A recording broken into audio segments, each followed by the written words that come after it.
Thursday morning. You know what that means. And he's on the microphone with Brian and Gene. The morning sickness show. It's where I want to be. Strumming my guitar, soft and gently. Where bacon rules all, and Bloody Marys are tall, and Pearl Street beers chase them all. I'm here to sing to you, tell you have a great day, and don't forget to come rock out with Tug Sunday. It's actually next Saturday that you can rock out with Tug. That's going to be at the historic Temple Theater. Viroqua. In Viroqua. Mm-hmm. Jake's final show with the band. One of the founding members of Tug, the bass player Jake. 25 years. 25 years with the band and moving on to do, obviously, a lot of other stuff in his life. Dad stuff. Going to be a very busy man in very short amount of time here with a baby on the way. So, yeah, he's got a brand new restaurant that him and his lovely wife are in the midst of owning and operating, and then he's got a baby on the way and is going to wrap up his career with the band Tug on Saturday of next week at the historic Temple Theater in Viroqua. Doors are at 7. Tickets are available now, and I do believe that Andy Hughes, the front man and guitarist for Tug, or one of the guitarists, is going to be in our building later. He's hanging out today. So maybe we'll talk to him at some point. But it is Thursday. That means hypothetical questions.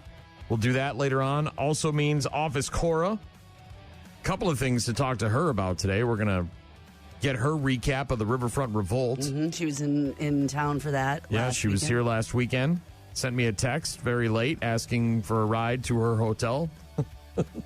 Oh, we had already left. Yeah, we had already left. Baby girl.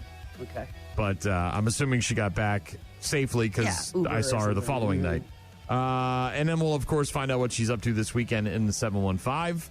Lots of other stuff to get to, some winter weather stuff as we get out of this freeze that we've been having with some temps in the 20s. I thought yesterday was even warm. This weekend, I wouldn't say it's warm, but... I mean, it was better. You know, it was like... You can actually go outside for a period of time and not... It's like 17 degrees. Yeah, not want to, And when you're like, that's good. That's thumbs up. You know you've been in a cold spell. Is this your 311 shirt with a? Yeah, I told you about this. So first of all, I hate zip-up hoodies. I just can't stand them. Remember, it looks nice on you. No, it doesn't. I hate this thing that happens. I also like the go-through pocket. I don't like the pocket ending because I just like to stuff in there. And with these pockets, because they're shallow, they're not as... if you've got something that kind of... the hoodie with the go-through, but what are you putting in there anyway? Whatever I need to put in there. Don't worry about what I'm putting in my hoodie. You don't put anything in there. Yes, I do. When I carry stuff around, I have stuff in my kangaroo pocket. You do not. And with the hoodie, and again, I just don't... Why does it do this all the time? Why do all zip-up hoodies do this bump thing in the middle? I think it looks nice on you. And then on the back, like I told you, they did this cool one-off design. I want to see that. Where it's like the six-pack. Oh, the six-pack. That's nice. Yeah. And they had 311 style. Yeah, they had instead of old style. They had posters for this, same logo, different colors, and then they had the hoodies and they had some T-shirts. Oh. And the wife went with the shirt and I went with the hoodie, and then of course she's got the 311 logo on the chest. But yeah, I just don't. It doesn't pucker as much as you're. I hate it. You know me. I'm very OCD about these things. You're super particular. And I just constantly am looking down at it and wondering what is going on. It's not even that. Would you stop it? Look at it. It looks like I had some kind of chest contusion or something. Why do they all do that? Every single hoodie I've ever owned does that. Every single one. I don't. It's something. I mean, yes, I have. So you never look down when you're wearing a pullover hoodie? No, because they don't do this. You don't know that. You're not looking down. I mean, when you sit down and, your clothes bunch up, that'll happen. But even standing, it's got this thing here. Unzip it a little bit. Give me a little. But that's the other thing. Not that much. I don't like it unzipped. I don't want it unzipped. I want it up here. No, I don't like it unzipped. Come on, a little bit. No, I want it all. Unzip it, Brian. And that's the other thing, too, is like you get unzip it a little more. No. A little more. Come on. Anyways, here it is, the hoodie in all its glory with its weird bump in the middle. Lots of stuff to get to, so don't go anywhere. Rockmornings.com to get in touch with us. Weirdo. Rock Mornings with Brian and Gene on your rock station. Costco getting sued because of their chicken. You just recently became a Costco acolyte. A year ago or so, last spring. How many times have you gone since you signed up? Because we don't have a Costco in town. You have to go to, what, Rochester? Or Madison. Which is where your daughter's going to school, so that makes it a little bit easier. Right. Does she go there on a regular she doesn't have a ton of room in her dorm room to buy like 8,000 rolls of TP? Correct. So we went there just when we took her back after Christmas break and stocked up on some stuff. But yeah, I don't know, maybe a half a dozen, 6, 8, 9 times, something like that in the last year. Okay. Back and forth because we're going to Madison a lot. I don't shop at Costco or any of the really big box stores. Occasionally, go to Walmart, pick up a few things, but not Sam's Club or BJ's or whatever, one of those giant. But 2 women in California have now filed a class action lawsuit against Costco. They allege that Costco falsely advertised its Kirkland signature seasoned rotisserie chicken as containing no preservatives.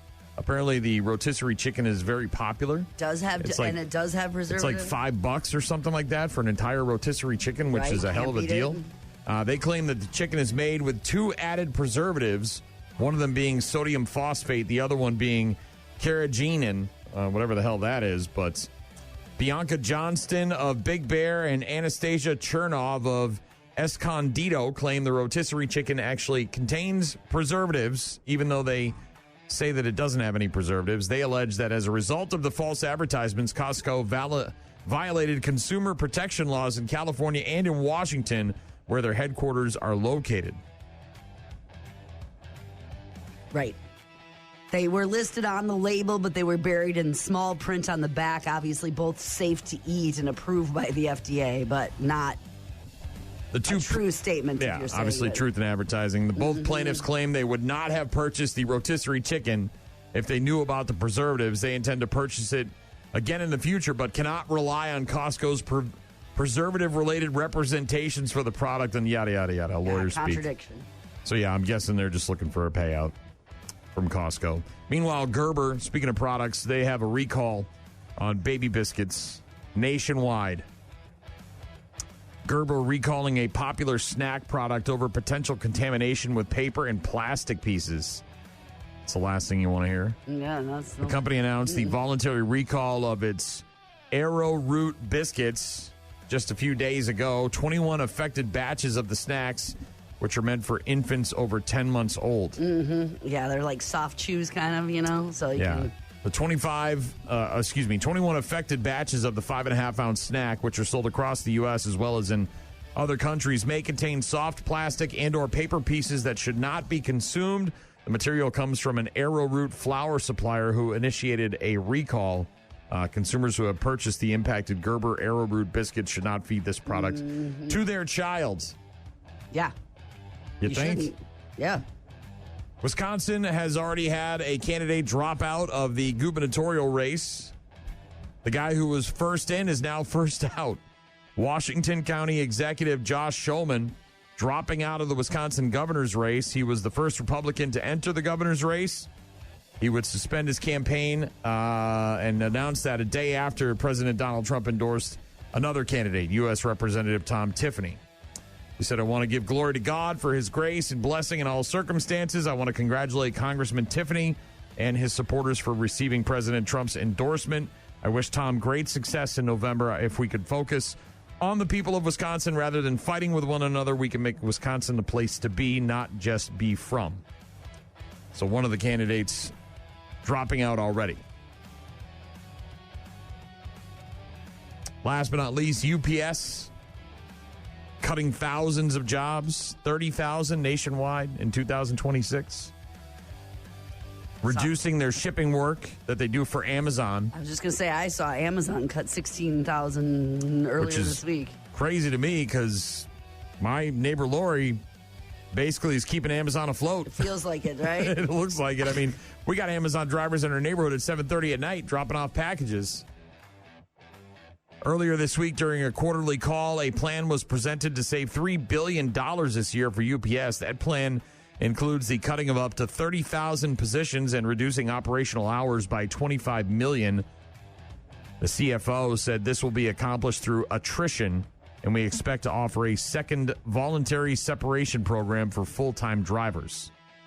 Attrition, of course, means no layoffs and just not replacing people who leave. So, no new hires. What can Brown do for you? Yeah, Brown can take your job away is what it can do. Sounds like it. Also plans to close at least 24 buildings that UPS has in the first half of the year. So they're starting to bring it in closer, a little tighter than before.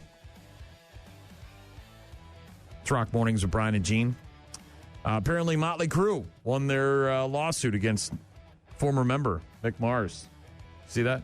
I did not. Yeah, so there was some sad, when you think about a band like them who have been around for so long, and obviously he left for health reasons. But then there was also some strife between the members, and you get lawyers and money and contracts and rights and all that stuff involved. And apparently, it's an arbitrator decided that Motley Crue was on the right side of the discussion.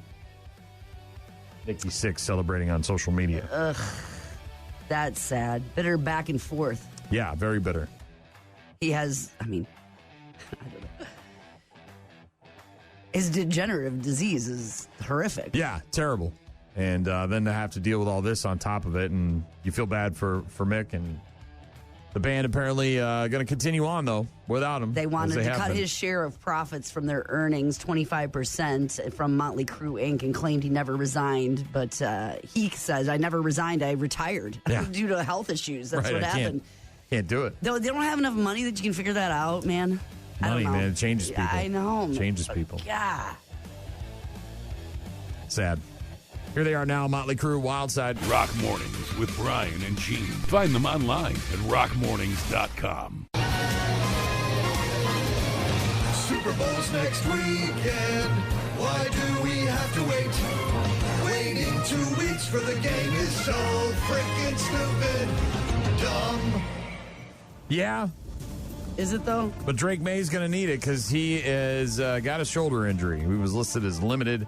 This has been the hot topic for the last couple of days in New England since they won the AFC Championship game against the Denver Broncos, and he went down on several plays, actually, where he could have injured his shoulder, but he apparently said that maybe it's from just all the times he's had to throw the football this year.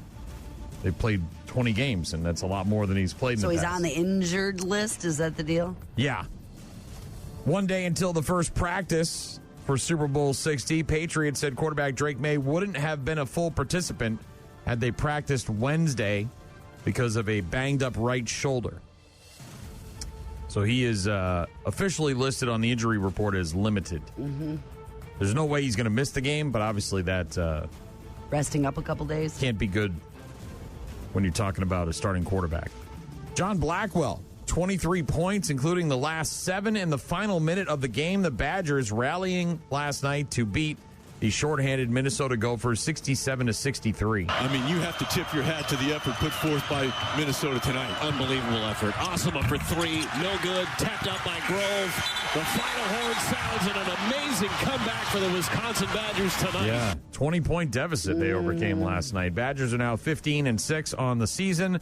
Next up, they're at home against Ohio State on Saturday. That game tips off at 1 p.m. on Fox. Bucs were off last night. They'll be at Washington tonight at 6 p.m. That game is on Prime Video if you're looking for it. And, of course, Giannis, he's going to be gone at some point here in the near future. He is now ready for a new home ahead of the February 5th trade deadline. Several teams have made aggressive offers to the Bucs, who are starting to listen to trades for Giannis. Giannis Antetokounmpo. The NBA player Giannis Antetokounmpo caught my eye. Bucks Giannis Antetokounmpo. Giannis Antetokounmpo. Milwaukee's Giannis Antetokounmpo. Milwaukee star Giannis Antetokounmpo. Giannis Antetokounmpo. Giannis Antetokounmpo. Giannis Antetokounmpo. Giannis Antetokounmpo. Giannis Antetokounmpo. And with Giannis Antetokounmpo. Giannis Antetokounmpo. Giannis Antetokounmpo. 20 points. It's going to be a bummer without him around because I'm not going to be able to play that very often. So many reasons, so many. Hey, look, you got an NBA title out of it, and, you built a Pfizer for him. I wouldn't say it was necessarily because of Giannis, but he certainly was a big reason why they had the kind of funding they did, and they were able to build that thing. Yeah. But you're probably going to get a couple of players and a couple of high draft picks for Giannis, so you might be able to rebuild through the draft. Meanwhile, the Cleveland Browns have hired former Baltimore Ravens offensive coordinator Todd Monken as their next head coach. Team made the announcement yesterday. Monken replaces Kevin Stefanski, who was fired on January 5th after 6 seasons in Cleveland. The Browns finished 5-12 this year and have an 8-26 record since last reaching the playoffs in 2023. So they're looking to completely turn things around with the new head coach. Don't know if that's going to happen. Last but not least, another player is leaving Live Golf and heading back to the PGA Tour. Remember a couple of years ago when everybody, it was like abandoned ship, man, and everybody was leaving and the PGA was freaking out? So is this a reverse mentality here? I don't know what's going on, but something's happening here with these players trying to return to the PGA Tour. I don't know if maybe the checks aren't clearing or what the deal is, but former Masters champion Patrick Reed is leaving the Live Golf League and plans to return to the PGA Tour later this season.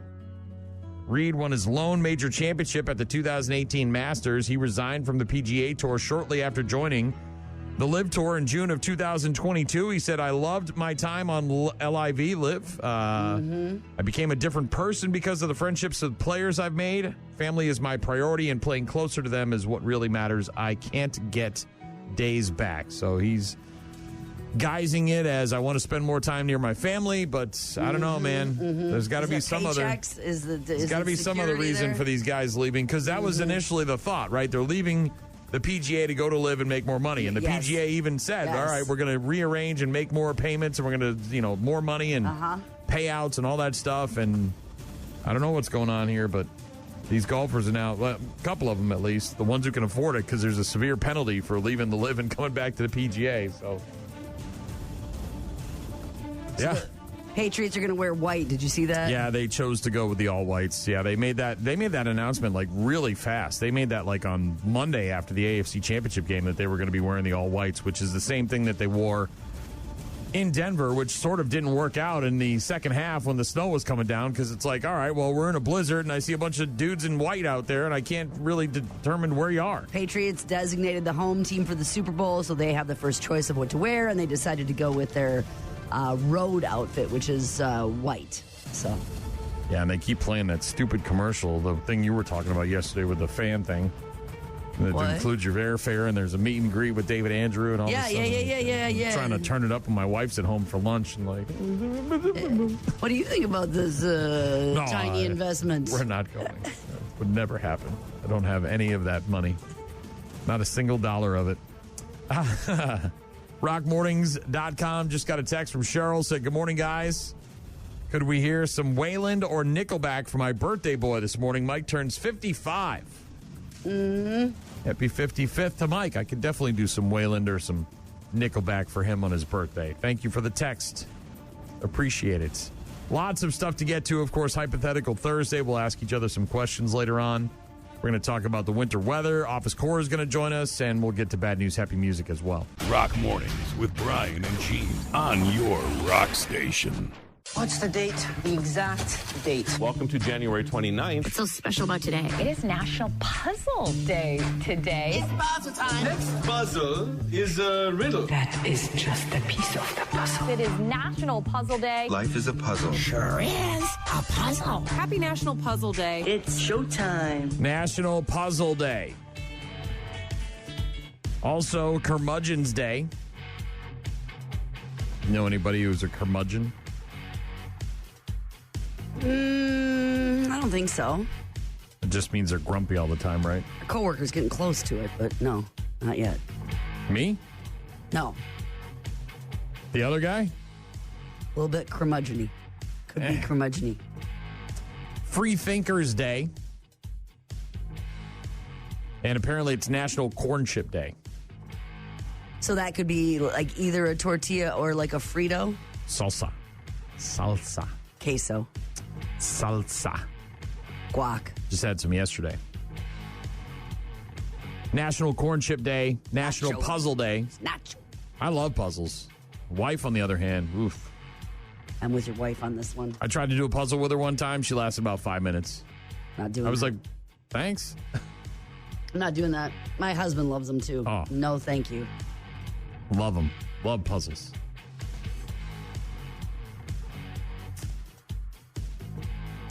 What is it about the puzzle that you don't like? Everything. The monotony of it? The concentration? What is it? I The don't shape know. of the pieces? Everything. But all of the pieces look the same. Well, who cares? I mean, he likes doing that. That's great. Who cares? For hours looking at all different pieces that all look like the sky. Yeah. No thanks. And then the accomplishment. Yeah, and the one side's got the okay. Now it's You ever do it? Has he ever done a 2-sided puzzle? I don't think so. 3D puzzle? No. One of those ones where it looks like I know. kind of like a Lego. Yeah, no thanks. Yeah, the 2-sided puzzles are a real mofo because I've seen ones where it's the same picture front and back, but then they rotate it 90 degrees so that. So it could be extra annoying? Yeah. Puzzles. National Puzzle Day. Television tonight. Nope. Over on Fox, you've got the 5th season premiere of Next Level Chef. Season 5, we are turning up the heat. Whoa! The levels are tighter. The challenges are more dynamic than ever. You'll all be cooking an incredible dinner service. For the first time ever, we're opening up the doors to a next level restaurant. Doors opening in 30 seconds. Let's go. Let's get the plates on there. Michelin-starred chefs. They're coming in to dine and eat each team's cooking. Very elegant presentation. It is delicious. Go, grab it or regret it. There'll be challenges where the platform will not be stopping. Next Level Chef Season 5 premieres tonight on Fox. More Gordon Ramsay. Yep. We don't watch this one. It's not as fun. His other show, Hell's Kitchen, just wrapped up a week ago. And that one's kind of losing its luster. I mean, he used to be brutally mean to these people. Now and that's it's what you watched for? Yes, I want him to be mean to these people. They're idiots. Also, new episodes of Scrabble and Trivial Pursuit on the C-Dub. Speaking of puzzles. And the Season 4 premiere of Bridgerton on Netflix today. I saw that was trending. Bridgerton. We begin another season. I should like great gossip. The social season might look a little different this year. No. He must begin the proper way. Dearest gentle reader. For the season's most notorious gentleman, Benedict Bridgerton, he must bow to that most powerful of forces, mothers. You simply must marry. You have not met the right young lady. I am charting a more venturesome course. You're a rake. All the eyes of the town will be on us. At my masquerade ball. Can you imagine how beautiful a ball would be? How horrible it is to be on one's feet all night. They will attend the ball tonight and they will not appreciate any of it. Just once. Just have that feeling for one glorious night. You could go tonight. We would need to find me a good costume. Bridgerton Season 4 premiering on Netflix today. My wife probably going to be watching some of that this weekend. The only reason I know this is because my wife watches it, and apparently in the last episode or the last season, the lady who writes the letters got outed. They figured out who she was. I have zero frame of reference. All I know is that the costume pieces and the hair and all that stuff is top notch. Well, yeah, I mean they must put in a lot of work for that. But Bridgerton Season 4, and they're collaborating with everything. Like half of the commercials I've seen now are like a Bridgerton collaboration with like deodorant and soap and buying stuff online. I've seen the soap and the body lotions and Yeah. stuff like that at Target. Yeah. Episode 4 of The Pit, Season 2 is on HBO Max today. Also, Episode 4 of Star Trek Starfleet Academy on Paramount Plus. You've also got new episodes of 911 and Law & Order, plus 911 Nashville and Law & Order SVU. New episodes of The Hunting Party and Grey's Anatomy also on tonight. Late night shows are all new. Fallon's talking to Liam Neeson, Patrick Dempsey, and Reggie Miller. Kimmel's got Kaylee Cuoco, Kermit the Frog as his guests. The Muppet Show is going to be on ABC, right? Starting in a week or two. Stephen Colbert is talking to Alexander Skarsgård and Jacob Soboroff. And Seth Meyers has got Joel McHale and Allison Oliver as his guests this evening. We watched a weird-ass movie last night about some witch in the woods and this girl who had a cancer, and she went to see her and get the cancer out. What the hell are you talking about? Some woman with the flies or lady of the flies or something like that. I don't know. It was some movie we watched after dinner last night. It was wild. It was good, though. I mean, it was good. It was like a low-budget type movie, but it was well-produced and creepy imagery and all that stuff. At one point, a snake crawled into her mouth. Ugh, like a big snake. Like a real snake, not like a euphemism for a penis. No, it was a real-ass snake went in her mouth. So February 4th, Disney Plus is The Muppets. So next Wednesday, I believe that is. That's the highly anticipated special event with Sabrina Carpenter, guest star Seth Rogen, and now Maya Rudolph also announced as a guest star. You can see the trailer if you want, but The Muppet Show on Disney Plus next Wednesday. Nielsen recently releasing their year-end streaming numbers, and as expected, Stranger Things did huge numbers. Yeah. Final season, cut into 3 parts, Thanksgiving, Christmas, and New Year's. Nielsen said that people streamed 40 billion minutes of Stranger Things, but that was only good for 3rd on the list. What do you think number 1 would be? I don't know. Is this sporting events? No, this is TV shows as opposed to like special events or movies. But Nielsen releasing their year-end streaming numbers. Stranger Things coming in 3rd. In 2nd place, it was Grey's Anatomy. I bet I know what it was. And if you got kids, it's Demon Hunters, isn't it? No, it's not K-pop. That's a movie. Oh, this is television. Okay, because that would be number 1. I'm sure of it. Yeah, if you've got young kids, you probably know Bluey came in number 1. 45 billion minutes of streaming. Oof. Every time I hear or see an animated show nowadays, I'm just more and more glad that I don't have kids. I couldn't watch any of that crap. It's terrible. Massive. Bluey's massive. Bluey coming in at number 1, according to Nielsen, with their year-end streaming numbers, 45 billion minutes and then some. Grey's Anatomy in 2nd with almost 41 billion minutes streamed. Stranger Things at 3rd. NCIS at number 4. Really? And then SpongeBob at number 5 with 34.4 billion minutes streamed. Right, so not movies, shows, because K-pop would be... Yeah, K-pop was the runaway favorite, by the way. People watch more than 20.5 billion minutes of K-pop Demon Hunters.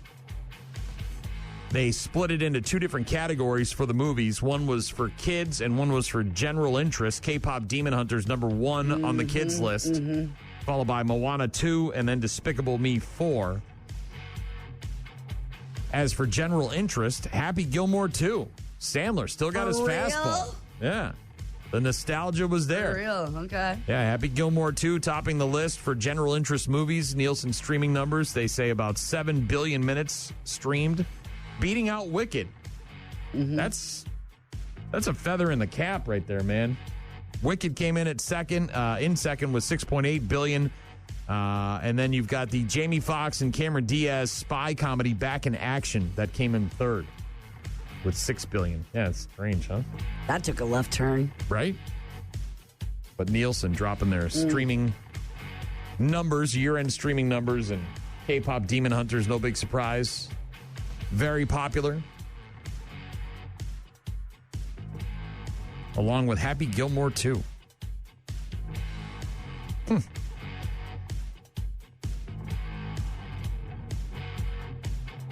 It's Rock Mornings with Brian and Gene.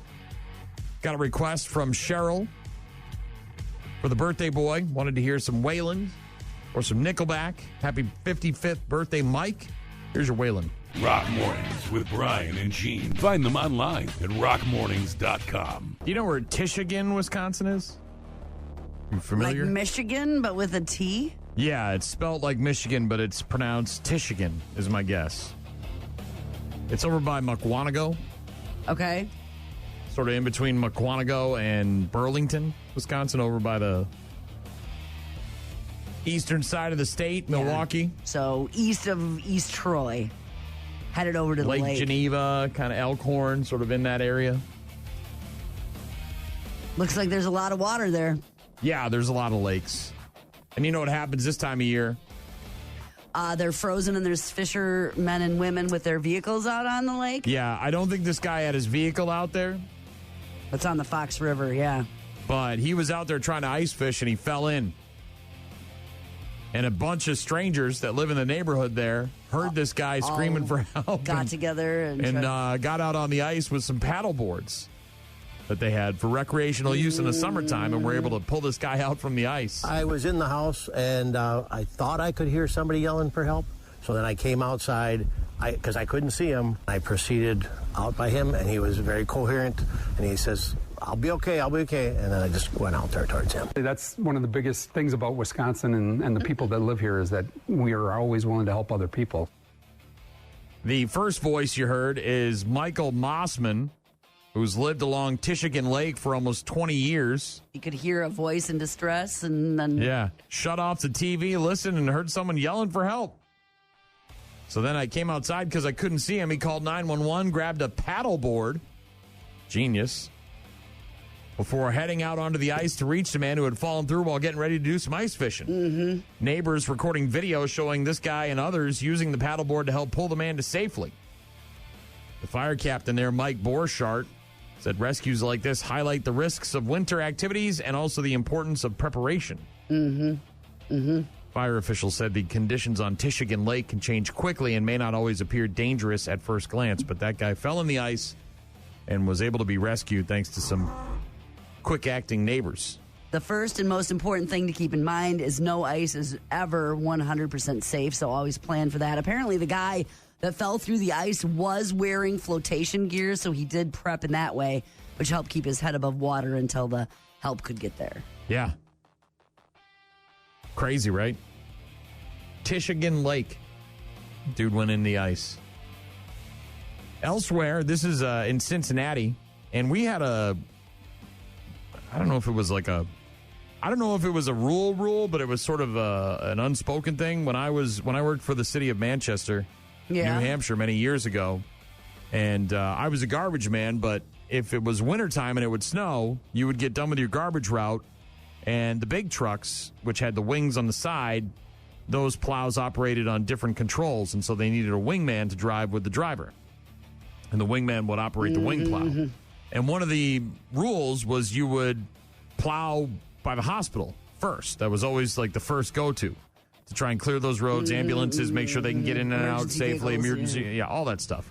So I don't know if this is the same in Cincinnati, but a snowplow driver in Cincinnati is being hailed as a hero after he jumped in to help escort an ambulance to the hospital the other day. He's clearing the path for him? A baby apparently needed to get to Cincinnati's Children's Hospital, ASAFP, but the roads were covered in snow and undrivable. We've obviously seen a lot of really crazy winter weather conditions.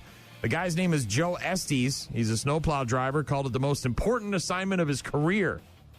A hospital official added that every day is a positive day when they can save a child. It's probably the most important trek of my ODOT career. Completely snow-covered, couldn't see pavement. As a father myself, it hit me like, I don't know the age, the sex, the race, the religion of this child, nothing. No details, still don't know.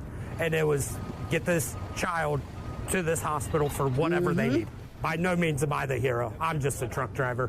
And I absolutely hope everything works out for the best.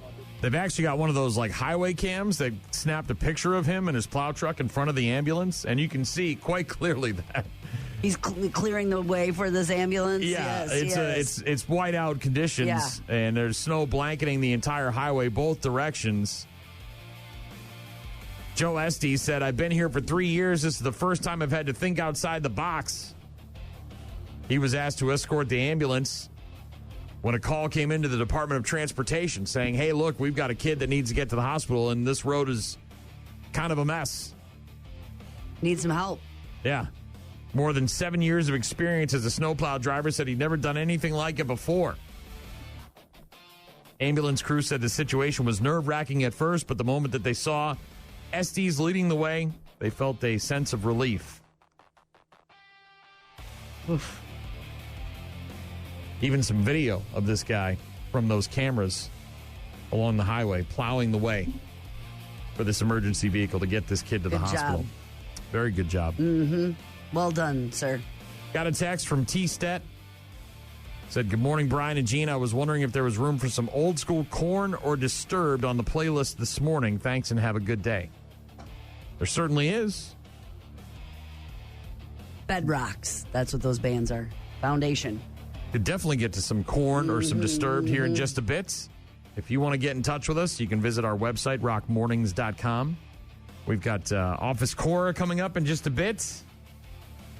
Find out how much fun she had at the Riverfront Revolt last weekend. See what she's up to this weekend in the 715. Get to Bad News, Happy Music. And going to talk a little bit more about winter weather as well. Rock Mornings with Brian and Gene. Start your day with Rock Mornings. What's your favorite soda? Oh, man. Go to 100% of the time. So I usually drink bubbly water, like LaCroix or whatever. I don't do a lot of soda. But when you got to have it. When you know you need it. When you need the sugar, the bubbles, all that. When you know it's bad, you don't care, you got to have it. What is it? The one you crave. Is it going to be weird to say like 7-Up? Oh. Probably 7-Up. Everybody's got their own. Or like a Diet Coke. I would say those two probably. Yeah, I maybe it's once every month I have a Coca-Cola. But I've got a 12-pack of cans in the fridge. Just in case? And it's just in case? I also really enjoy grape soda, even though I know it's not great. It's purple drink. But it was a growing up thing. You know what I mean? I drank it a lot when I was a kid. But I don't crave it like maybe once or twice a year I'll need to get a grape soda. I don't drink it very often, but man, in the summertime, a good root beer in a frosted mug. Yeah.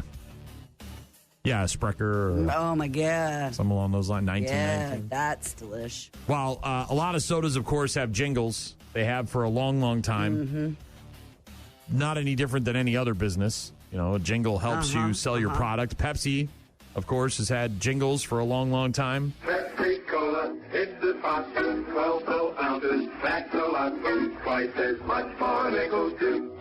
Pepsi Cola is the drink for you.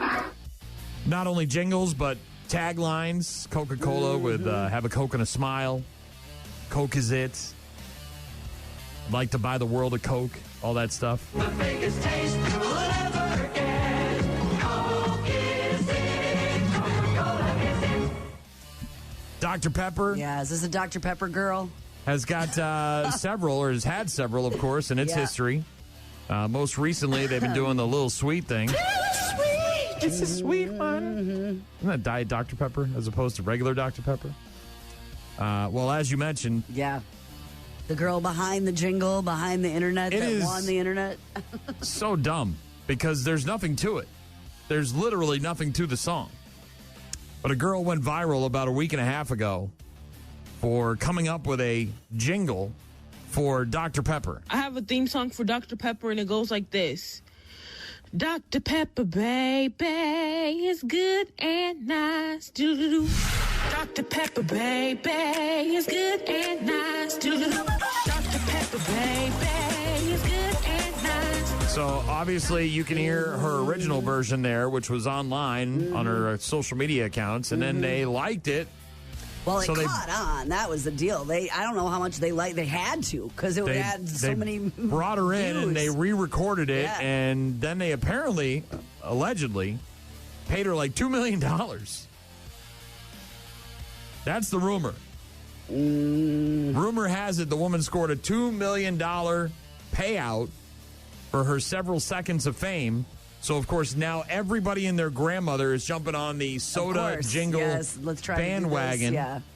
Somebody recorded their dad as he riffed on a jingle for Coca-Cola singing, "It ain't soda if it ain't Coca-Cola."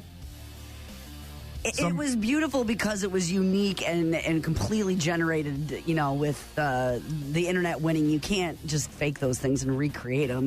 Love that chicken from Popeyes. It's an earworm for a reason. Right? There's been some for Mountain Dew and for Orange Crush as well. Somebody teamed up with other people to do an elaborate jingle for Sprite, but there's a whole bunch of these soda jingles out there now. It ain't soda if it ain't Coca-Cola. Mountain Dew is for you. Sweet, loud, fruity rush. That's not love. That's a crush. All these people trying to get internet famous. Well, what was interesting about that is she, it really caught on and it was viral. And then, people obviously were tagging Dr. Pepper. And then they didn't, kind of say anything really about it. And then they launched the campaign during the football playoff national championship game. Yeah. And so it was just like, pow, right? Here's But if you've got any amount of talent, maybe you're a musician, here's another avenue. Maybe you can try and write a quick little jingle for a soda brand, put it on your social medias, and maybe it'll get picked up. Could be you. You want to write a jingle about 7-Up? No. Sing me a song about 7-Up. I'm not singing nothing for you. Sing me a song about 7-Up. Sing it. No. Sing me a song. You can't make me do things, do Brian. It. Whistle a tune about 7-Up. I'm not gonna. You can't. Because you can't whistle.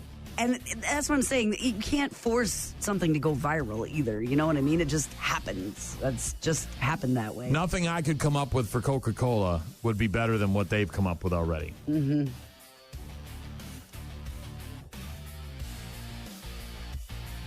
million, huh?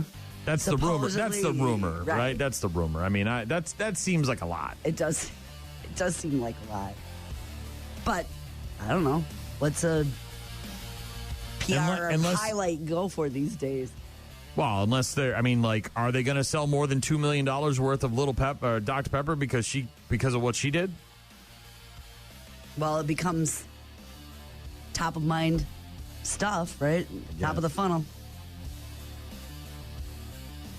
Do you have a preference as to where your 7-Up comes out of? Can, bottle, 2 liter? It's usually a can. Although if I'm going for a Coke, I do like it in a bottle. Ugh. What? No. Fountain? Can. Well, there's certain everyone knows there's different fountains and different ice and different temperatures and all that crap, and there's science behind that. We've talked about this with McDonald's and the reason why you crave their sodas more. Yes. For me, it's the can. There's just something, I don't know if it's unicorn farts or whatever they put in there, but there's something in that can of Coca-Cola that's 100% different than what's in the bottle. It's either different factories, different countries, different aliens are making it. I have no idea what's going on, but there's something better in the can than what's in the bottle. It just hits different. We have a coworker who's addicted to the fountain at McDonald's. Really? That goes through and gets the giant big buddy thing or whatever. Jesus, 48 dude. Ounces of soda or whatever. That's a lot of soda, man. All right, T-Stat wanted to hear some old school corn or Disturbed, so here you go. Rock Mornings with Brian and Gene. Find the daily podcast at rockmornings.com. Requested Corn. Doesn't get much more old school than that. That was the first release from the first album, T-Step. Wanted to hear some old school Corn or Disturbed. Jim texted in from Georgia. Said, I was addicted to Quick Trip fountain soda. Yep. Says he misses Quick Trip. Yeah, I don't know what they got down in Georgia, but is it Buc-ee's? Is that big in that's Georgia. That's it's like in Texas the South, right? In the Panhandle area, but I don't know about Georgia. But yeah, I would miss it too. Dean said, lately I've been drinking Palomas, tequila, squirt, and a splash of lime juice. Squirt is definitely an underrated soda. I said the tequila makes it a cocktail, not a soda. I was just going to say that. It's a drink. I mean, we were talking about sodas here. Roxy from the 715 texting in saying Coke in the can or a glass bottle. Yeah, the can is where it's at for me. There's just something in there that I think part of the problem is something is with the plastic bottles, they lose carbonation. And I'm talking before you even open them. You mean plastic bottles? Yeah, not there's glass bottles. There's something about the plastic bottle where it doesn't have the right carbonation in it as opposed to the can. I don't know if it seeps out or what, but... Well, see, that's why I wouldn't necessarily pick a root beer in a can, but I would pick it in a bottle. A little glass bottle, all day. Place on Or a draft, if you will. My friend Bobby from New England says, grape ginger ale is my jam. I said, I've never seen it. Where do you get it? She said, used to get it out east, Schweppes. Can only find it on Amazon, and it's a stupid price. It's effing delicious. I've never had the grape, but I've had a blackberry that's a blackberry ginger ale. Oh, my God. My wife was freaking out this Christmas because the Sprite winter cranberry thing. The winter cranberry cans came out, but they weren't in the 12-ounce cans. They were just in the little 8-ounce cans, and we went everywhere. We went to Woodman's, we went to several festivals, we went to Menards, we went everywhere. We couldn't find the 12-ounce cans. You could either get the 2-liter bottles of it, or you could get the little 8-ounce cans, and she's got some tucked away just in case. Because they're legit are a limited time only. Yeah. So my husband's family was from Michigan, and so he would go visit his grandma or whatever in the summer when he was younger. And they have a ginger ale though called Verner's. Have you ever heard of it or had it? Like a local one? Yeah, and it's so that to him is if he can get Verner's, it's a. Brody said Sundrop is the nectar of the gods. Can is way better than bottle. Zach said, went to Texas 2 years ago, didn't see the big deal about Buc-ee's, but God, was I happy when I got back to Quick Trip territory. People take those clean bathrooms for granted. Yeah. There is a soda that's kind of a cottage industry from New England that I can't stand it. I don't know why people drink it, but it's disgusting. What is it? And now I'm drawing a blank on it. I had it in my head, and now I'm completely dropping. Is it like It's the one in the orange can. It's, what the hell is it called? God damn it. I don't know which one you're talking about. I had it in, I got to move on or I'm going to. Moxie. Years ago when I first moved here and I went back home for the first time, one of our coworkers said, hey, what's with this Moxie? And I said, trust me, dude, you don't want it. It's gross. It's the black licorice soda. Have you had it? No, but I've had the Big Red, which is. Bleh. Well, he wanted me to bring him some back, and this was before the airports got real sensitive or whatever, and so I was able to get some back, but it's not good. Moxie soda, it's so nasty. Yeah, Big Red I don't like either. It's like a bubblegum cream soda. Apparently, it's like famous for being one of the first cream sodas, but bleh. We could talk all day about sodas. We really could. Badgers rallying last night to beat Minnesota. Yeah, there 67-63. The Badgers now 15-6 on the season. Next up, they'll be at home against Ohio State on Saturday at 1 o'clock on Fox. Bucks were off last night. They'll be in Washington tonight to take on the Wizards. That game is on Prime at 6 p.m. Darian Mensah and Duke agreeing to a settlement of their disputes, clearing the way for the quarterback to commit to Miami. Mensah confirmed his commitment to the Hurricanes on social media earlier this week. Moving on from Duke to Miami. Super Bowl matchup has been set. Seahawks are favored over the Patriots. The game next Sunday, Levi's Stadium, Santa Clara, California, going to draw the most betting action in a single day in American sports this year. The most unlikely Super Bowl matchup in the last 50 years. The Seahawks came into the season at 60-1 preseason odds at BetMGM, right? And the Pats were 80-1 odds to win the Super Bowl. Very long shots to win the big game. Seahawks quarterback Sam Darnold at plus 130 is the favorite to win the Super Bowl MVP at most of the sports books. Legal Sports Report releasing its annual projection of Super Bowl wagering at Legal U.S. Sportsbook. They say an estimated $1.71 billion with a B. Oh, my gosh. Will be wagered on the big game across 41 states and territories, an estimated 10.3% increase from last year. So someone who at the beginning of the season put money down for either one of these teams to go to the Super Bowl? If you put $10 on the Patriots to win the Super Bowl at 80-1 odds, you'd win $800. Right, this is what people with money do, right? Well, you wouldn't even need the money. I mean, Shaw went out there one year, and I had him put $100 on the Pats to win the Super Bowl.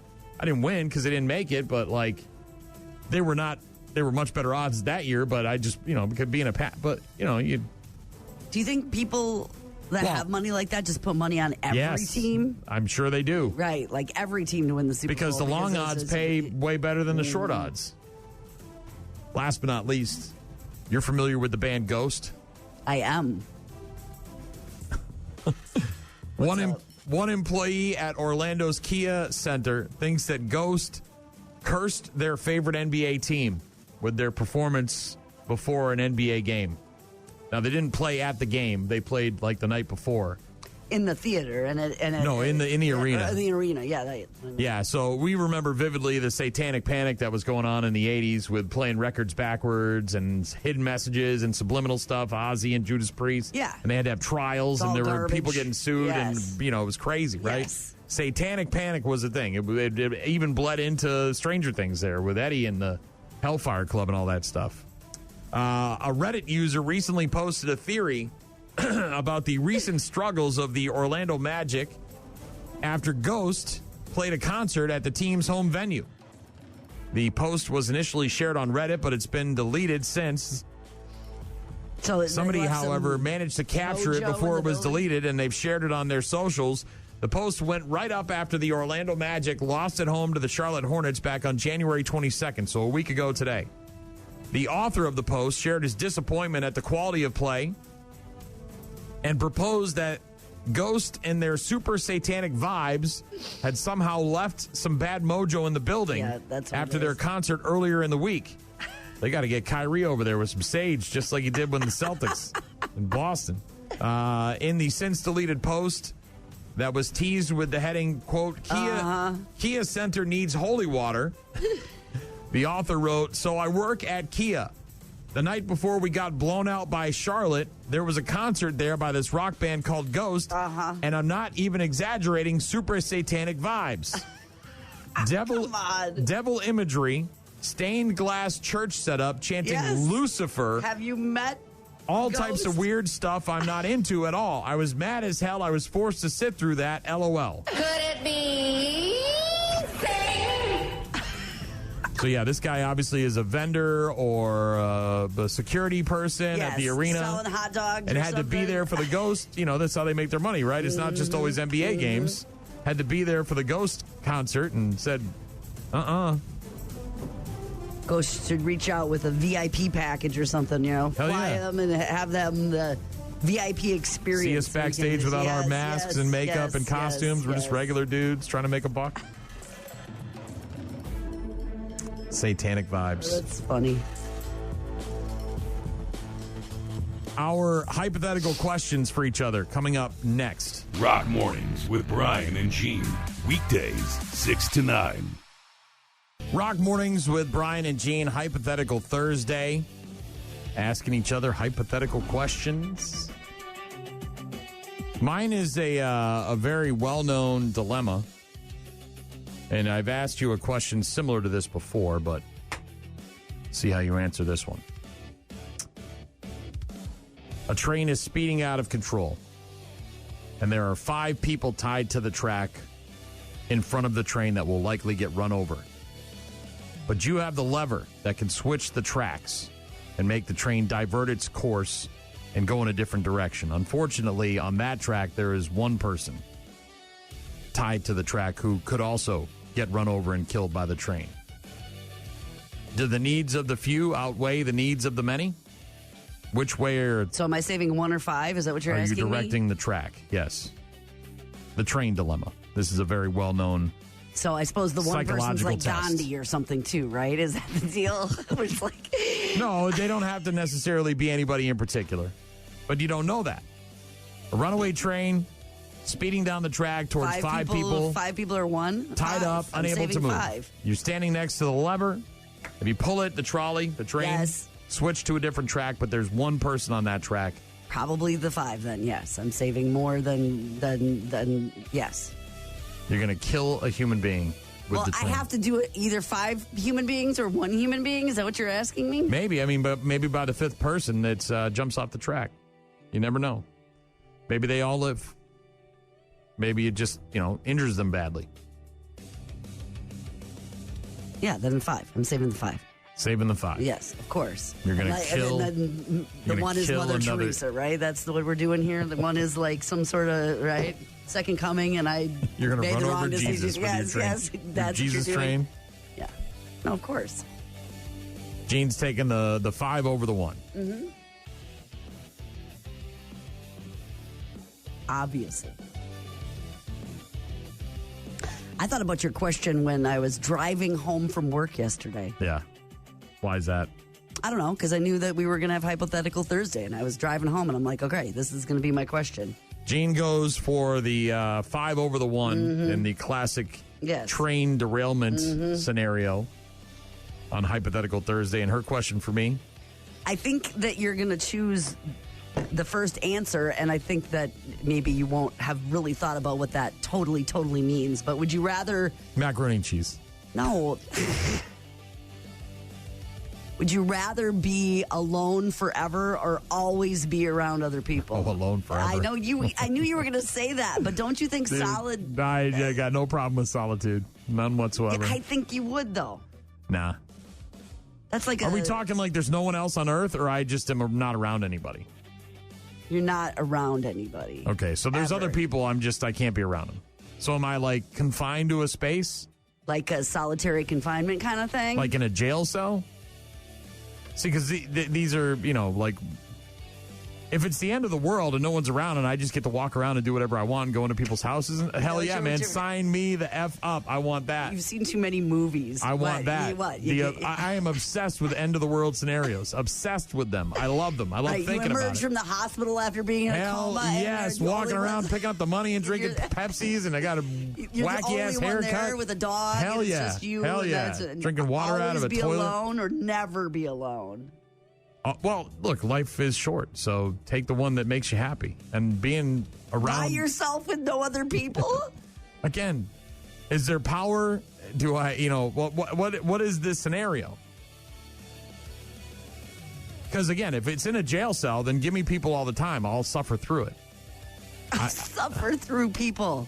I just don't want to be stuck in a jail cell. I mean, like... Yeah. Or with like four walls. Or a house, even a house where I can't leave the house. You know what I mean? Uh-huh. Like...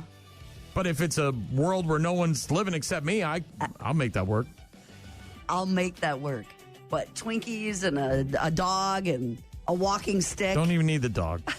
I'll be good, man. Just figure it out. But a scenario where I'm locked in a room or a house and I can never leave and go anywhere, I don't want that.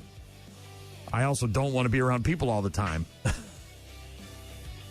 You didn't grow up as an only child. I know you were I knew that was going to be You your don't thing know too. the decadence of being alone. You don't know how wonderful it can be. I don't. And I don't like it. Oh, it's great. I don't Silence. Like it. I mean, sure, once in a while, but like... all the time. Like, even a whole weekend is too much without people around. You know what I mean? Like, if it was just... once in a while, but I would... But again, if you know going into it... My house has always got... I know, you like the chaos. You love the chaos. Yes, I know you do. But what I'm saying to you is that my entire my youth was chaos. Everything was chaos. It was terrible. It was an awful experience growing up. But you were alone a lot. Well, I was an only child. So, yeah, I didn't have brothers and sisters, but I also didn't have anybody to deflect all of the crap that I had to deal with, right? So, like, for me... going into this scenario, knowing that I have the opportunity to just do whatever I want. And woke up and you're just out of that coma and you walk out of the hospital and what happened to everybody? Chef's kiss. Where is everybody? Be wonderful. There's nobody around. I would take that. Yeah. But I mean, again, if given the other option where I was stuck in a jail cell or a house or any kind of real building. I mean, even like a big building where you run out of, you can't get out. Like, no, I don't want that. Right. You want the freedom to roam. By yourself. But I would like to do that without anybody around. Yes. I don't need people to talk to. I've done all that. I'm good. I've done enough of that. That'd be horrible. Nah. Horrible. I know what Cora's going to say. Oh, yeah. Jeez. Chatty Cathy. Hypothetical Thursday. If you want to weigh in on our hypothetical questions, you can find all of our contact on rockmornings.com. Dan. Dan says, I would pull the switch halfway so the train wrecks and all 6 survive. Then what happens to all the people on the train? I thought that's what you were going with, for sure. Did Would you say think the about 5 them? on the tracks or the full I'm going to train speed figure? it up. Yeah, I mean, you could certainly try to derail the train by pulling the lever maybe halfway and it jumps the tracks. But what if it does that thing that trains do where they log jam and it takes everybody out? Maybe you're not saving all 6. Maybe you're killing all 6. Did you ever think of that, Dan? Or the people on the train could die. Brenda texted in, said glass bottles all the way. Same way I like to drink my beer. When it comes to beer, I would go taps, then glass, then can in terms of ways to drink it. Roxy said Coke in a can or a glass bottle. Somebody texted in and said, what about Doc 360? I've never had it. He said it's like Dr. Pepper and Coca-Cola mixed together. Yeah. I said, that's odd. And he said, don't knock it till you try it. It's hard to find. You know why it's hard to find? Because it's not very good. If it was good, it would be popular and it would be places. But, I mean, do you? I'm not trying to tell you can't like it. Sure. You like what you like. Somebody, Carl, texted in, Carl with a K, said, screw a Klondike bar. I would do some ungodly things for a Dr. Pepper. You know, you just got to go to the store and buy one. You don't have to do anything ungodly to get one. I mean, unless you're in jail. Dude, we know many people who diet do. You know what I mean? It's like the bloodline to keep them alive. So everybody's or got Diet Coke. I mean, we've got our friends at Bobaflex. Those dudes are, I mean, they would mainline it if they could. I was like that with Mountain Dew growing up. Yep. I vividly remember telling a friend of mine when I was 19 and I was smoking 2 packs a day and drinking like a 6-pack of Mountain Dew. I do. I was like, man, I'm never going to quit smoking. I'm never going to stop drinking Mountain Dew. Yeah. And then you did. Yeah. Thank goodness I did. No offense. I'd still, Mountain Dew's delicious and I miss smoking cigarettes, but healthy wise, I couldn't do both of them. Or the honey buns. I had to get rid of those. Did you? I did. You don't think I got rid of the honey buns? Did you have to? Oh, yeah. I was at like 4 or 5 a day. I mean, I had a problem. I told you. I had an issue. Warmed up, microwaved honey bun? Oh, like 6 seconds. You stop it on the 1. Yes. So good. Rockmornings.com if you want to get in touch with us. Make sure you do. On our app, on our website, be part of the program. Leave us a voicemail. For that You can certainly do that. And as you mentioned, Office Core will be joining us here in just a bit. Rock Mornings with Brian and Gene. Find them online at rockmornings.com. 8:15-ish on Thursdays, we're joined by the one and only Office Cora. How are you, young lady? I am doing great. How are you guys? Doing good. Office Cora was hanging out with me last weekend at the Riverfront Revolt. And I got a rando text, a strange text from her late at night on Friday with a salacious offer. She wanted to offer me $20 to give her and the back scratcher a ride to the hotel. Okay, that is true. I was not around. We had left shortly before you did, and I didn't get. I forgot about that. Well, obviously you were obviously having a bit of fun, and that's why you needed a ride. Yes, but we were on our way then. home, and I didn't get the text till the following morning. So sorry. Oh my gosh, I had so much fun, and let's just say the cocktails in La Crosse were spectacular. I had this one drink, and it was called the Gunfight, and it had dry ice in the bottom, and so it looked like it was smoking the whole time. Yeah, so they had a booth that cool. was serving up drinks that were named after Sick Puppies songs, which was really cool. One of them was called the Gunfight. And then there was also like a bucket drink that was available, and there was a very inebriated couple on the jam deck that were making out, and they were sweaty, and they were holding their buckets high, and they were spilling all over the place, and they were super annoying. They know who they are. Yeah, Okay. that would No one wanted to be around them. Yeah, So. yeah. Did you also witness a man get on stage and take his shirt off? Was this during Sick Puppies? No. So you didn't? Were you there on Saturday night too? Yes. Okay, so you didn't see me get up there and take my shirt off. No, Oh, when did you do that? All right. She was filling up her gunfight or gunpowder. At the OK Corral? Probably was. She was over at the OK Corral. All right. I definitely was. Smoke and drink, yeah. Well, I'm glad you had a good time. Did you have a favorite band? Yeah, I saw every single band. Yeah, my favorite by far was 311. Oh my gosh. They were good. They were so good. Yeah. So and the only one I missed was Sick Puppies, and I really wanted to see them. But I couldn't make it in time. You didn't realize that it started that early, and you were still on the way. I couldn't get out of the office in time. To make the trek. So that was, but otherwise, I saw every single band, and it was so good. Office Cora jamming out at the Riverfront Revolt, getting her back scratched, and having a blast. Getting Ubers to the hotel. Good Yeah. choices. Good choices. Very good choices. So many good choices. Well, I'm glad you showed up and had a good time, and you chilled with us in the GECU suite for a little while. Did you eat any of the meatballs or chicken wings? Yeah, those chicken wings were fabulous. Yeah, they were. Actually, I don't know where they came from, but they were super good. So good. We found them downstairs in the garbage, and then we just decided. I'm just kidding. I'm kidding. We didn't. They were so good. Yeah. Oh my gosh. Yeah, they were very crispy and meaty and delicious, and with no sauce on them. They were just plain, and they were really good. So. Yeah, I visited the suite next door. They were serving like brats and hot dogs. So you brought it. Yeah, we know how to party. Wings, We know how to party. Meatballs on a skewer. You had fresh fruit, fresh veggies, and then it was kind of like a Bloody Mary bar, like all the fixins for a Bloody Mary, like olives and. It was a charcuterie board with some olives and pickles and stuff cheese on it. Some pickled asparagus and whatnot. Everything was pickled asparagus, mushrooms. Yeah, it was hard not to gorge myself. You couldn't tell from the pictures of me without my shirt on, but Wait, I can't believe I missed that. you didn't miss much. It was disgusting. I missed that and the sick puppies. That's all right. Office Cora is on the phone with us each and every Thursday at about 8:15 and letting us know what she's up to every weekend in the 715. Obviously, last weekend you were in the 608. So are you staying? Are you staying in the area this weekend? What are you doing? What are you doing? I am actually headed to the. Okay, I don't know for sure. Is it the 414? What's Milwaukee? You're going, the 414. Headed to the 414. What are you doing?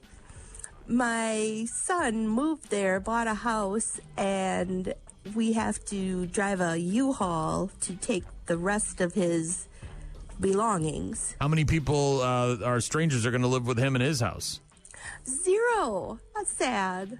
So he's not doing the Office Cora thing. He's not letting rando strangers from Craigslist into his house. I highly recommend it. Yeah, obviously. It was so fun. Like, I get up this morning, I go in the kitchen to make my coffee, and there's Shauna, and she's just like, she is not a morning person. I'm like, good morning, and she's like, ugh. See, Cora is going to totally be around people the whole time. Well, this brings us to our next hypothetical question. It is Hypothetical Thursday. By the way, have fun in Milwaukee. Are you going to a game or anything, or some bars, or are you just doing the moving thing? Oh no, we will definitely be hitting some bars. All right. I don't know if the Bucks play this weekend and at the Pfizer or whatever, but have you been to? By the way, have you been to Mater's? Have you ever been there? No. Oh, if you get a chance and you like German food, go to Mater's. It's over by the Pfizer. It's delicious. Ooh. Yeah, traditional German food at Mater's. MADER''S. Mater's. Our next question, of course, is Hypothetical Thursday. Okay. And Jean's question for me was the one that sort of stood out today. You want to ask her? Well, I know it. I think I know what she's going to pick. But so, would you rather always be alone or always be with other people? Oh, yeah, you know. We're talking 100% of the time, like when you're pooping. When you're taking a poop, there's someone in there with you. It has to be around you all the time, or you're always, like, wake up from a coma, Completely walk alone. out of the hospital, and there's nobody left. No, I would need people. I need people. So you want people to watch you poop, is what you're saying? No, I'm not He likes to saying phrase it like that. Wow. How does your mind go there, Brian? Well, you're never alone. So when you're in bed sleeping, there's just someone in your bedroom watching you. I know. And scratching my back. It's my favorite thing. And I always have someone next to me be like, remember when, blah, blah, blah. Those are fun times, Brian. Well, Gene didn't specify that these were your close friends or people you know. You're just around people all the time. So when you have friends with them. When you have diarrhea, there's someone around you all the time when you're just dying on the toilet. That's on them. They're the ones that are going to be uncomfortable. She'd be fine. I'd be fine. You'd be fine with someone in the bathroom while you have diarrhea? Yes. Yeah. I don't want to be by myself. I know. See? I knew it. Did you get me some TP while you're standing there? Yeah, they could be an assistant. All right. Like your own personal butler? Butler. I see what you did. Office Cora. Have fun in Milwaukee. Where are you leaving from? Are you leaving from Eau Claire to go to Milwaukee? Okay, so loading up the U-Haul. And what are you putting in the U-Haul? Is it all furniture and clothing and crap? Or? All of the interior things are already there. This is just the garage and shed. Okay. So it's the heavy things, like one of those big, giant toolbox things that are like on wheels. They weigh like 1,000 pounds. I don't know how that baby's getting moved. And then there's a riding lawnmower, but it's from the 70s and doesn't work very good. Like For sure, move that across the state. For sure. Yeah, get that out of there. For sure. Do you have a permit to move all that stuff? Did you get your proper permits? Move that across the state. You don't need a permit. Are you sure? You're driving a trailer, U-Haul? What do you got? You're going to drive it? Yeah, it's a 26-foot U-Haul. Who's driving it? Back scratcher. Yes, for sure. And we got upgraded. We just ordered and paid for a 20-footer, and they're like, "Ooh, we'll give you 6 extra feet. We're giving you a free upgrade to a 26." Do you prefer them to be bigger? Yes. More feet. I mean, that way you have more room. Yeah, a lot more room for activities. But Nate is a little worried because his alley is small. So he's like, you might not be able to get a 26-foot truck in the alley. I'm sure that you'll figure out a way to get it to fit in there, Office Cora. Determined. She's determined. Yeah. I am, yes. We are all determined. We're a determined crew. Always a pleasure, Office Cora. Have a great rest of your day and your weekend. Enjoy moving across the state with your son. And we'll talk to you next Thursday, okay? Yes, you guys have a great day, a great weekend, and I'll talk to you next week. Office Cora each and every Thursday letting us know what she's up to in the 715. This weekend she's in the 414. Second weekend in a row she's not at home. Yeah, it's a big one. It is a big one. Big weekend. Big move. 26-footer. It's anonymous, it's fast, and it's free. It is fun down by the Pfizer area where you were talking about Maters. Your district, and, There's plenty of bars and restaurants and all that stuff. Down there. Those two big ones. Two big ones. Those are my favorite kind. Two big ones. I can't decide if I want top or bottom. It's a dilemma. It's an age-old question, Brian. Well, when you're all alone, you don't have to worry about that. There's no you can have all by yourself. He would hold it out to my mouth. I would say a couple words, and then he'd pull it back. That bastard. Who does that? You know, just getting all the juice. Getting all that juice. Office Cora. We've got bad news, happy music coming up next. Don't go anywhere. Rock Mornings with Brian and Gene. More from Brian and Gene is coming up. You're about to enter a beautiful, exciting, wonderful new world.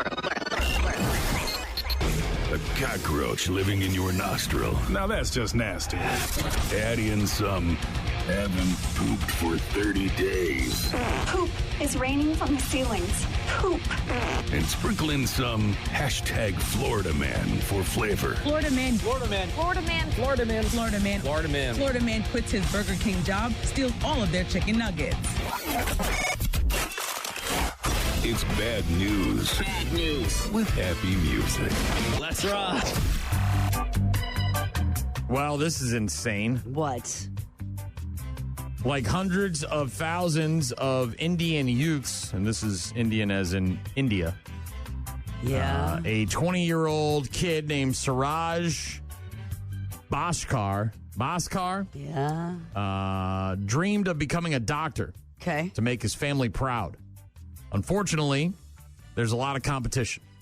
A lot of kids out there trying to achieve the same thing. Failed the medical school admission exam not once, but twice.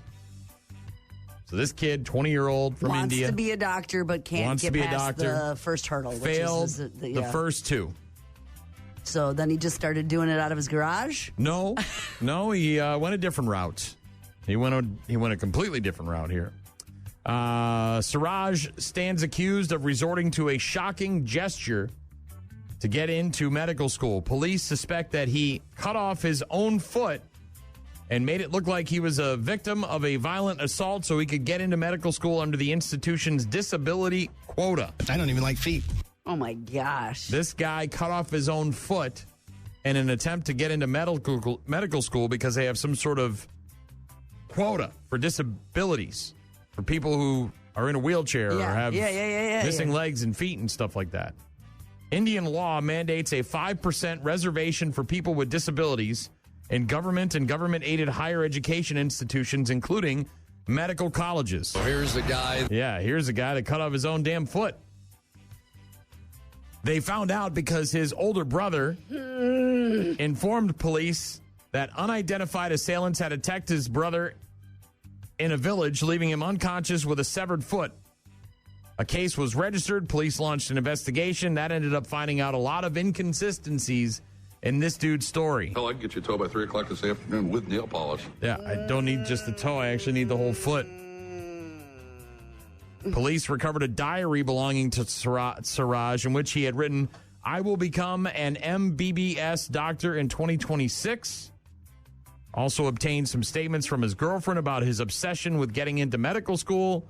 Also learned that he had tried to obtain disability-related documents a few months prior, but had failed. So he tried to go like the AI route or like the dude in college who does your test for you. He tried, and then he was like, you know what? This situation needs one less foot. The next logical step was to cut his own foot off. Really beautiful feet.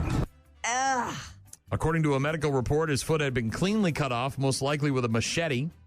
The wound too clean to have been caused by a violent blade attack. Syringes found in a field near where he was found also suggest he had used anesthetics to numb his legs before performing the amputation. So this dude amputated his own foot in a field to get into medical school. Needless to say, dude's not getting into medical school. Yeah. That's a story to tell everybody. What happened with your foot? You won't believe it. What's up, Stumpy? What happened to your foot, Stumpy? What happened? Have I got a story for you? A substitute teacher in Las Vegas was fired after she was caught on camera asking her class why white people weren't allowed to say. What do you think? Which word are white people?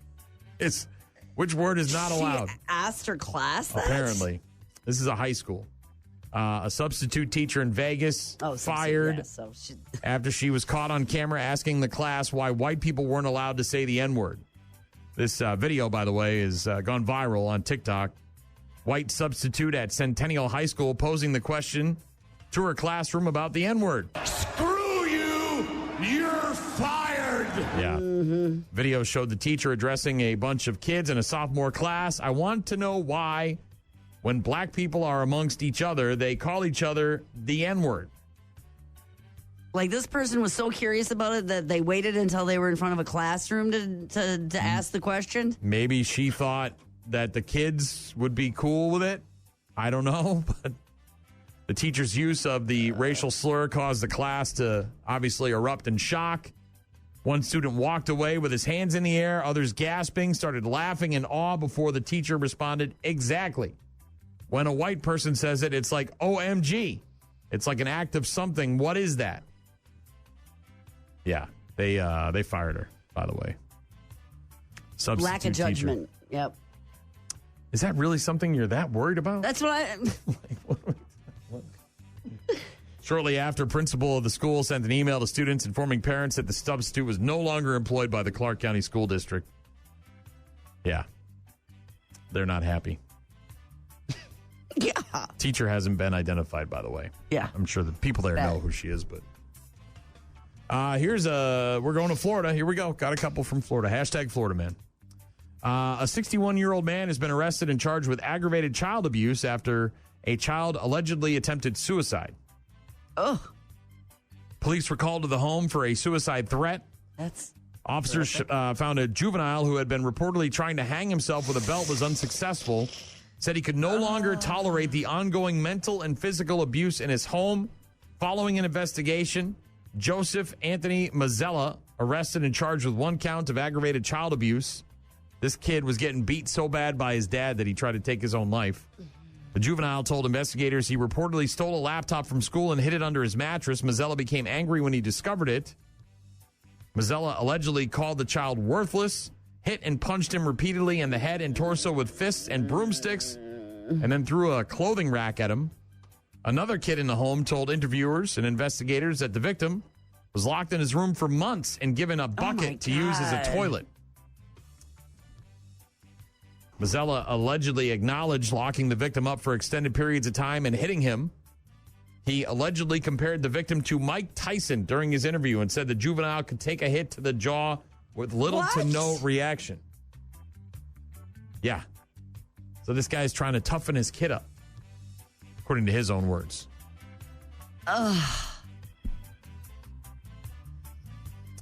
Yeah. Well, I'm glad authorities have removed him from the home. Arrested him, obviously. Yes, He posted yes. bond. Unclear when his next court date is, but that's pretty severe child abuse out of #Florida. You've been to D.C.? I have. Been on the Potomac? Yes. In a boat? Yes. You didn't go swimming, obviously. No. Can't swim in the Potomac. I did not do that. I was on a boat. Much like a lot of rivers in America, it's got a lot of poop in it. So much so that in 2024, the Washington Post ran an article that said we might be able to swim in the Potomac soon. Really? It's been illegal, by the way, since 1971 because of the high levels of bacteria from human fecal matter. And it's getting worse because there's a poop geyser in the Potomac right now. Huh?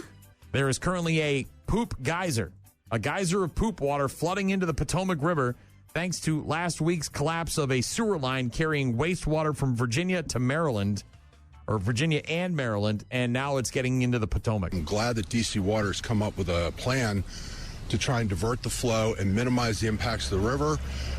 But again, is this going to continue to work, and how long will it take to actually fix this problem before no sewage is discharging into the Potomac River, and then they still have to clean this mess up? We found alarmingly high numbers of sewage, E. coli in the river. Obviously, you can't swim in it, and you're not drinking it either. There's a whole other place for the drinking water. And the small geyser, by the way, not that small. An estimated 40 million gallons of untreated sewage is spilling into the Potomac on a daily basis. Oh, my gosh. Enough to fill about 66 Olympic-sized swimming pools every day. And that's been going on for about a week. It's also bubbling 2 to 3 feet in the air, which gives it the geyser appearance. I get it. I understand what a geyser is. A water sample, by the way, taken from the Potomac near the site of the rupture, found levels of E. coli about 12,000 times higher than the recommended limit for human contact. That's so gross. Poop geyser going on in the Potomac. Yeah, a lot of danger. Danger. He called the shit poop. Yeah. That needs a solution. Yeah, you got to fix that pipe first. You got to do that.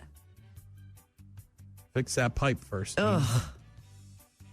Got to get Superman in here to close that pipe off. Last but not least, bad news with happy music on Rock Mornings with Brian and Gene. This is a turn from a poop geyser. Back to #Florida. This one's a little bit more fun to talk about. Is it daytime? Are we in the middle of day? Are we? Oh, yeah. It's not in the cover of night. Middle of the day, it's middle of the day, street. Middle of the day. Middle of the street, middle of the neighborhood. Out doing things. Oh, yeah. Doing them outside. Not by himself either. He's got a partner in crime. Outside doing them. Outside doing outside things. In the street, in the day. A 51-year-old man in Florida got arrested after he walked outside in a residential neighborhood. Yep. And proceeded to have sex with a vacuum cleaner. I said, don't disturb you. I'm cleaning my room. Well, that wasn't the partner I thought you were going to reference. His name is Kevin Westerhold. This happened last week in a gated community in Kissimmee, Florida, called Windsor Hills Resorts. And this guy doesn't just live there. He and his wife apparently own condos, plural, in the community and rent them out on Airbnb. Yeah, he's a property owner. Close to Disney World, by the way. Cops got multiple 911 calls about a guy exposing himself. Not clear if he was outside his own place or on a neighbor's lawn or in the middle of the street, but middle of the day, outside with a vacuum. It's not... Making love to Morgan Wallen in an elevator. He was gone, by the way, by the time the cops got there. A witness said Kevin was half naked. I'm guessing you can tell which half. Yeah, well, but, okay. And they got some footage of the vacuum sex. You can suck this. Yeah, but it's not, because unless he's got a really long extension cord. Outdoor outlet. You don't have an outdoor outlet on your house? No. You don't have an well, that's true. You got an effed up house. You don't, yeah. No. Well, look. I mean, these places probably have several outdoor outlets. Turned out multiple neighbors reported a naked man back in December. Oh, so he's a habitual. And there's footage of that as well. Well, yeah, this is a gated community. They probably all have cameras. And no word on whether appliances were involved that time around. Cops got a warrant, arrested this dude on Tuesday, facing one charge for exposure of sexual organs. Suck me, beautiful. What did you just say? Suck me, beautiful. Yeah. Out there with his vacuum, sticking his wiener in it. Donald Ducking it, half naked. In a gated community in the middle of the day. Middle of the day.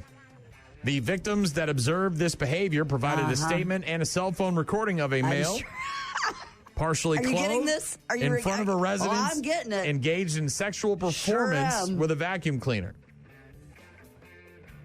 Yeah. I'm kind of curious, aren't you? About what? What is your question? The performance. Well, he's putting it on his wiener. He's turning it on. In the middle of the street? Is he... Well, he's probably in his front yard or out where you can see him. And he's turning it on and he's sticking his wiener in it. Doesn't that seem like a lot of work? You got to move the vacuum cleaner outside. You got to take your pants off. Similar instances. Yeah. In the past. This guy out there with his vacuum making love. Is that She's gone from suck to blow. Is it a separate vacuum or is that your house vacuum then? You know what I mean? Like, are you cleaning the carpets with that? Getting the pine needles up after Christmas from the Christmas tree? Is it the same one or is that a special reserve vacuum? It's probably a special vacuum. Probably has a name.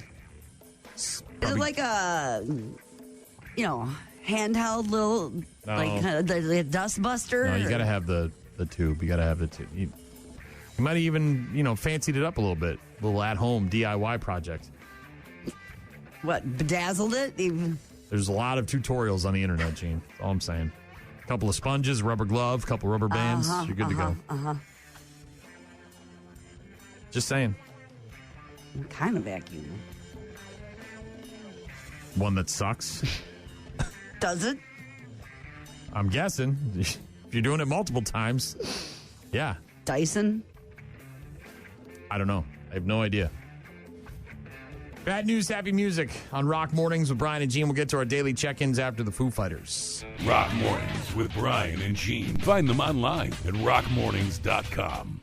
Call. Hello? Email. I tried emailing you. Text. So many ways to check in with us. Check.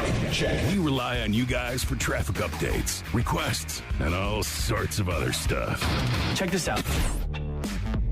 Visit the website, rockmornings.com, for all of our contact info. I got an email from Pete.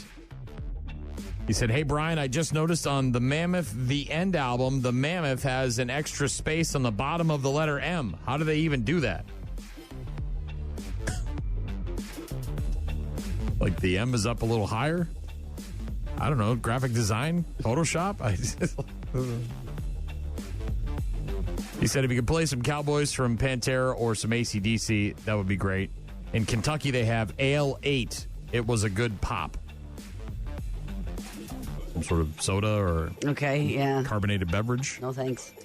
Rockmornings.com. Again, the website to visit for all of our contact info.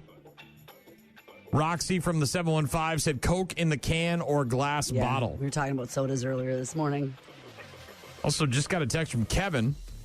Said, I might be crazy, but I always load my carbonated drinks in the fridge upside down. Seems to keep them carbonated longer. Just me? LOL.